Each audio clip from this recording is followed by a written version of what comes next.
This is Mark Whitman, and I co-lead the Cleveland's mission trip with Ann Minner. Actually, we go to a suburb of Cleveland called Garfield Heights, and I'm here today with Pastor Dave Burnell from our sister church, The Rock, in Garfield Heights. And now, for almost a decade now,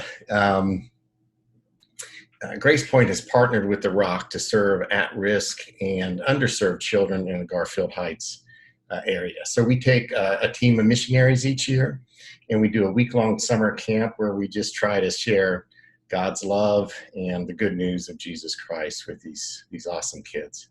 Now, Dave, I want to start by thanking you. The relational and transformational blessings I've received and my family's received, and so many families and people from Grace Point have received by serving alongside you, you guys at The Rock, just been immeasurable. Now, when we think of short-term missions trips, we often think of blessing others. But I can tell you every time we go to Cleveland and serve with you guys, two things happen. One, we come back utterly exhausted. And two, we come back blessed. Each member of the team just comes back blessed and better than when we left to come see you guys too. And maybe you can start by just telling us a little bit about Garfield Heights and your ministry there. Yeah. So Garfield Heights. So the Rock Community Church is coming up on 18 years, I think, when we planted it. We're a multi-ethnic church in a multi-ethnic neighborhood in a first-ring suburb of Cleveland. And it's kind of like that. It's an in-between zone, still in the splash zone to experience whatever happens in Cleveland. It generally splashes over to us. It is an economically depressed area. It's an urban neighborhood, post-war development, but with some challenges and some folks that are definitely under-resourced,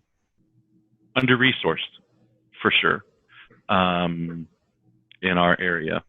But man, we love our city, love Garfield Heights, love Cleveland, and yeah, we're glad. Our effort as The Rock is to be a church for our city. That's a smaller city, but it's a church for our city, and to bless the city, to seek the peace of the city, and to seek the peace of our neighborhood. How is Garfield Heights handling the pandemic? Comparatively to maybe some other neighborhoods or other cities in our area, when it feels like you kind of start 3 steps behind in the race, and then everybody loses 10 steps. Maybe it feels like at that point you're more like 15 or 16 steps back from where you were before. One of the challenges that our school district faced was how to get homeschooling into every home when you couldn't assume that every home had access to technology infrastructure for that. They figured out some ways to do that, whether it be free Wi-Fi access and home computers for those homes. And then everybody in our school district was on free or reduced lunches anyhow. There were so many households that needed free or reduced lunches that they just decided we're not gonna go ahead and kind of parse this out. We're just gonna give everybody in the whole school district free or reduced lunch. And so providing that nutritional support has been a challenge as well. But every household in the city can pick up 3 meals a day for kids in the school district as well to help with that. Another thing that's been a challenge though is so at the higher level of like economic levels, like if you're at a higher economic level, what seems to be is the prime resource is influence when you're at that level.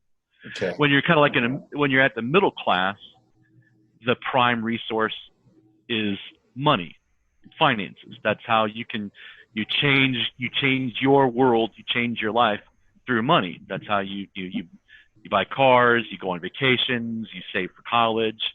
On the lower economic rungs, the primary resource is relationships.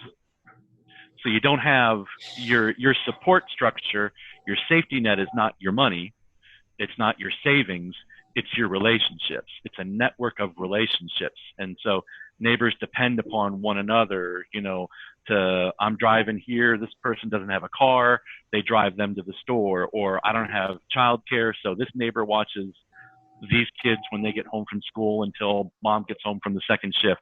So networks of relationships are the support structure. That's the safety net. It's not finances, it's relationships.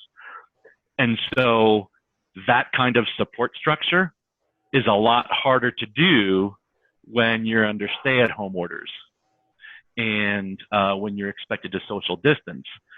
And so it might not be considered essential work, but it's those networks of relationships are essential to make life work. We're seeing some upticks in mental health emergencies and in the greater area as well. I work with church planters.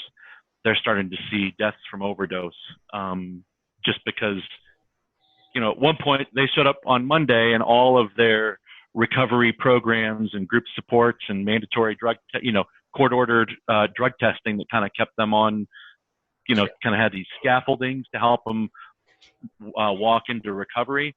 When that all gets shut down, all of a sudden that person who's trying to walk out through recovery, all those that scaffolding is gone. They're in the wind. And so how has the pandemic affected your family and your church?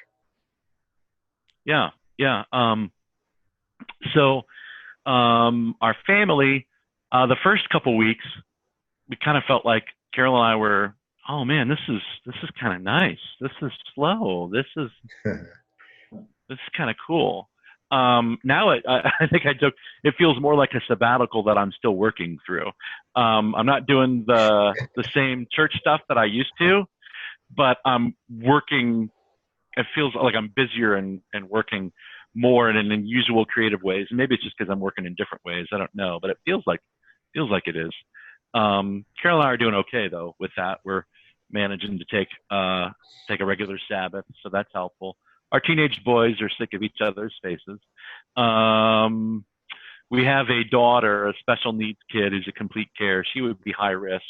And so we've kind of set up a little mini quarantine room in our home so that we can kind of do life and that be fairly normal. But how do we kind of put some safety measures in when we go to take care of Katie? For church, it's so we've been doing, like a lot of churches have been doing, switching to the virtual platforms and Zoom and things like that. But again, the same challenges that our school district faced,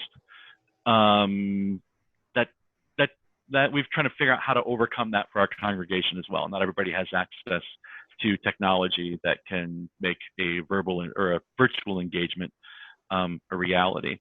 And so that's more little dropping off little care packages and stuff like that, or communion sets or whatever from house to house, or making the runs that way.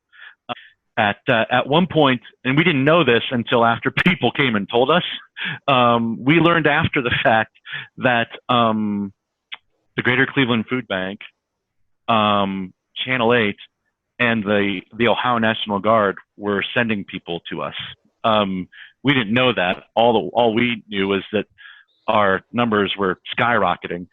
And so just like a normal 3 months, non-COVID-19 3 months, we would probably serve 270 homes over that 3 month period with about 22 tons of food. Okay. The last 3 months, we're on trend to experience 1,000% increase in that. And so probably by the end of the month, where again, a normal 3 months would have been about 270 homes.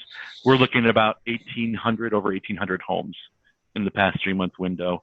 And we're at a normal 3 months, a normal quarter would have been 22 tons.